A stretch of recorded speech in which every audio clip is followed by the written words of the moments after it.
Video call के दौरान लड़की ने कुछ अजीब देखा। उसके बॉयफ्रेंड के पीछे की इलेक्ट्रिसिटी बार बार चमक रही थी और वो बहुत तेजी से फ्लिकर हो रही थी। वो ध्यान से देखने ही वाली थी कि तभी वीडियो अचानक बंद हो गया। उसे बहुत अजीब लगा। लड़की उस वक्त अपने परिवार के साथ रात में एक यॉट पर थी। उसने सबको अपनी चिंता बताई। तभी उसके पापा ने समुद्र से कुछ अजीब सी आवाजें सुनी। वो तुरंत डेक पर गए और जो उन्होंने देखा देखकर हैरान रह गए। सैकड़ों व्हेल्स पागलों की तरह किनारे की ओर भाग रही थीं। पिता ने कहा, शायद तूफान आने वाला है इसलिए व्हेल रास्ता भटक गई है। लेकिन किसी ने ये नहीं देखा कि जहाज का कंपास तेजी से घूम रहा था। अचानक एक बहुत बड़ी व्हेल ने जहाज से टक्कर मार दी। इंजन टूट गया और जहाज रुक गया। अब न सिग्नल था न कोई रास्ता, बस मदद का इंतजार। जहाज एक व्यस्त रूट पर था, लेकिन तभी कुछ अजीब चीज उनकी तरफ तेजी से आने लगी। कुछ सेकंड बाद आसमान से एक जलता हुआ स्टोन, एक तरह का वर्लपूल, समुद्र में गिरा। इससे पहले कि कोई कुछ समझ पाता, दूसरा विशाल वर्लपूल उनकी तरफ आया। वो सीधे जहाज से नहीं टकराया, लेकिन जब वो पानी में गिरा तो समुद्र में जबरदस्त झटका लगा और जहाज हिल गया। अब उनके पास एक ही रास्ता था, अंदर जाकर सुरक्षित रहना। लेकिन लहरें लगातार टकरा रही थीं और समुद्र खौलने लगा था।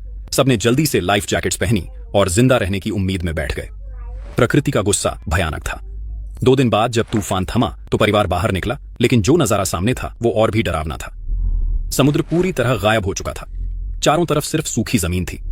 जहाज के डेक पर मरी हुई मछलियां और बिखरे हुए समुद्री जीव पड़े थे। सबको लगा ये सपना है, लेकिन ये हकीकत थी। अब सबसे बड़ी समस्या थी, खाना और पानी भी खत्म होने वाला था। जाइमी, उनका बेटा, आसमान में रंग बिरंगे बलून्स छोड़ने लगा ताकि कोई उन्हें देखे और मदद भेजे। उधर उसके पिता जैक लगातार रेडियो से मदद मांग रहे थे।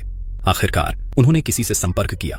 वो एक साइंटिस्ट था जो मीलों दूर फंसा हुआ था। उसने बताया कि पृथ्वी के मैग्नेटिक फील्ड में अचानक बदलाव आ गया है, जिससे ये भयानक तबाही हुई है।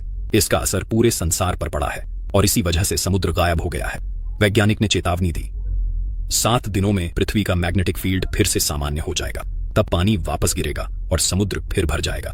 तुम्हें जल्दी से किसी ऊंची जगह पहुंचना होगा, नहीं तो पानी तुम्हें यहीं डुबो देगा। अब उनके पास बहुत कम समय